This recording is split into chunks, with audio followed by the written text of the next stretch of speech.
Bonjour à tous, donc pour cette deuxième semaine de classe à distance, je vous propose des exercices sur l'intensité du courant électrique. La semaine dernière, vous avez vu des notions sur l'intensité du courant électrique, donc il faut au préalable avoir corrigé ce travail. D'accord? Donc vous avez la correction disponible sur Pronote et Classroom. Gardez bien en tête que l'intensité du courant électrique se mesure avec un ampèremètre branché en série dans le circuit et que l'intensité du courant électrique est la même en tout point dans un circuit en série, mais elle est différente dans un circuit en dérivation. Dans un circuit en dérivation, l'intensité du courant dans la branche principale se divise dans les branches dérivées. D'accord? Donc l'intensité du courant dans la branche principale est égale à la somme des intensités du courant dans les branches dérivées. Nous allons faire des petits exercices pour mettre tout ça en application. L'idée, c'est que je vous propose un exercice, QCM, vrai, faux, etc. Je vous pose les questions sur cette vidéo, vous mettez en pause la vidéo pour répondre aux questions sur votre cahier à la suite, et puis on corrige, et ainsi de suite. Donc allons-y. L'éclat d'une lampe dépend du courant qui la traverse. A, vrai, B, faux. Donc je vous invite à mettre en pause la vidéo et à répondre à cette première question sur votre cahier.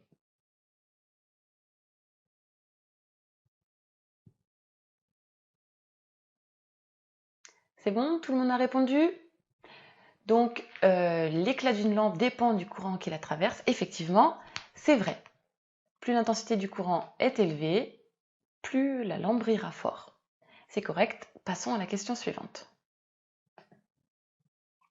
Deuxième question. Quelle est l'unité d'intensité du courant électrique? Entre ta réponse ici, vous n'avez pas la main, donc vous écrivez sur votre cahier la réponse. Mettez en pause la vidéo et notez la réponse sur votre cahier.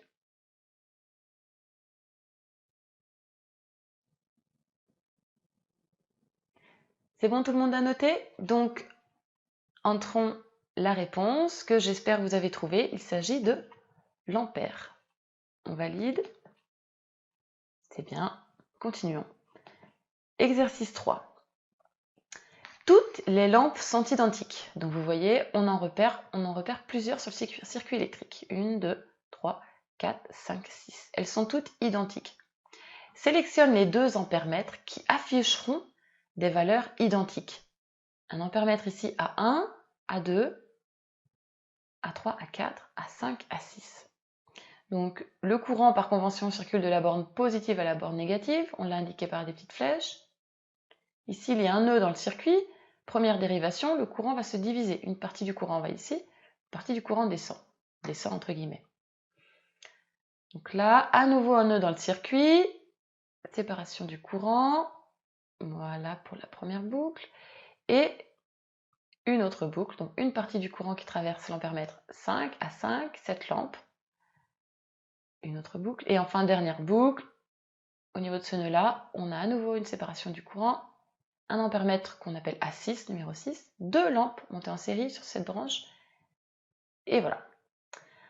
Alors je vous invite à mettre pause la vidéo et à noter sur votre cahier le nom des deux ampèremètres qui, selon vous, afficheront les valeurs identiques.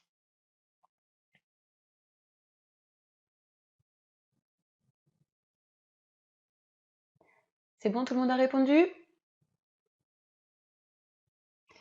Donc effectivement, ce sont les ampèremètres A3 et A4 qui vont afficher les mêmes valeurs. Pourquoi? Parce qu'ici, on a le courant qu'on va appeler I2 qui passe dans cette portion du circuit.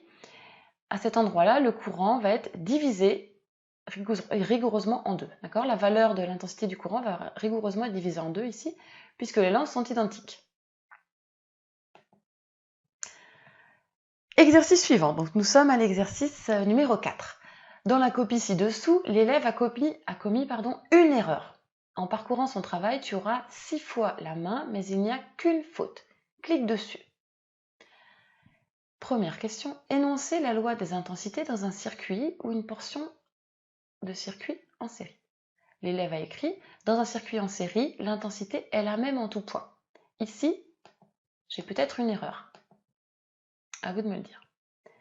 Dans un circuit en série, l'intensité est la même en tout point. 2. Dans le montage ci-contre, L1, la lampe ici, brille plus que L2. Comparez les valeurs indiquées par les ampères-mètres. Y en a-t-il une plus grande que l'autre? Si oui, laquelle? D'après vous, est-ce que A1 affichera une valeur supérieure à A2 ou non? Donc l'élève a répondu, les valeurs indiquées par les ampères-mètres sont les mêmes, selon la loi des intensités dans les circuits série. Est-ce que c'est juste ou pas? Je vous rappelle, il y a une erreur dans sa copie. 3. Comparez les valeurs affichées par les ampères-mètres dans le montage ci-contre. Un générateur, une pile, un ampère-mètre A1, une diode montée en sens bloqué, un autre ampère-mètre et une lampe. L'intensité donnée par A1 n'est pas nulle car l'ampère-mètre est placé avant la diode. A2, lui, indique une valeur nulle car la diode est bloquante. On a possibilité de cliquer ici ou ici. Donc, parmi tout ce que je vous ai proposé, est la même, sont les mêmes, n'est pas nulle, bloquante. Où est l'erreur selon vous? Je vous invite à mettre pause et à répondre à cette question.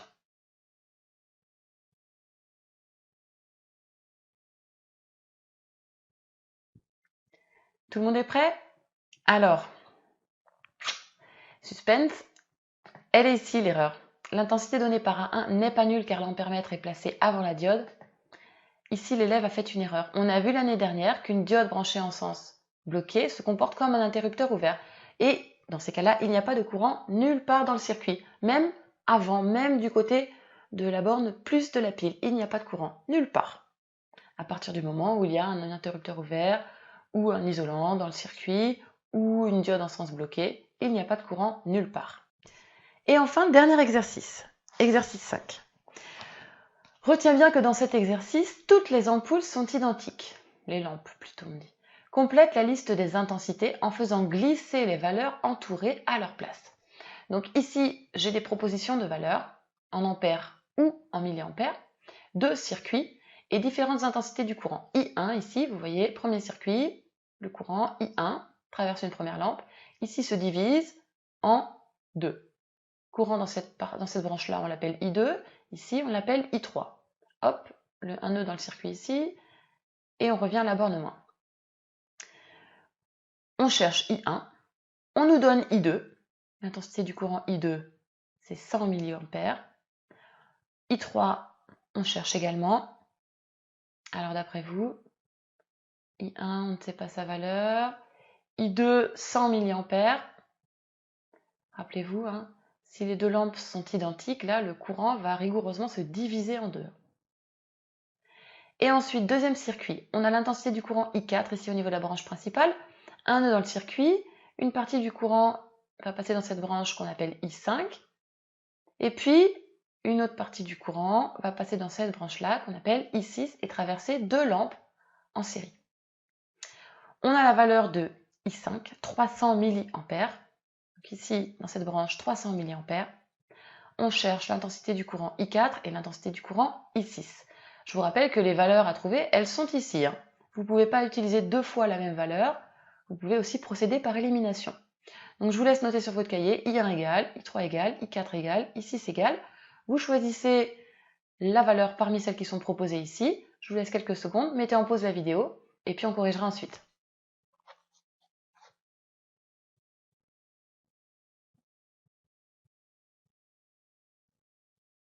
C'est bon, tout le monde a répondu?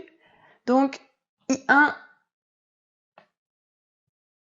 c'est 200 mA. Effectivement, si on a 100 mA pour le courant I2, on aura aussi 100 mA dans cette branche-là, puisque ce sont deux mêmes lampes. Si on a 100 mA et 100 mA ici, il faut bien qu'il y ait 200 mA qui arrivent au niveau du nœud, là, pour que ça puisse se diviser en deux. Donc, I1 égale 200 mA. Et pour I3, c'est 100 mA, comme au-dessus, puisque les lampes sont identiques. Ici, l'intensité du courant I4, on ne la connaît pas, mais on sait que I5, c'est 300 mA. Donc I4, comme au niveau de ce nœud du circuit, il se divise entre I5 et I6, I4 est forcément supérieur à I5 et I6. I4 vaut I5 plus I6. D'accord? Donc ici, on a 0,45 ampères qui est égal à 450 mA. Il faut faire fois 1000 pour passer d'ampères à milliampères. Donc I4, c'est forcément 0,45 ampères égale à 450 mA. I5, 300 mA. Et I6, 150 mA. On retrouve bien 300 plus 150 égale 450 mA si on met tout dans la même unité. Voilà pour ces petits exercices. On a fait le tour. J'espère que vous en êtes sortis, que ça n'a pas été trop difficile. On fait le point en classe virtuelle prochainement. À bientôt, portez-vous bien.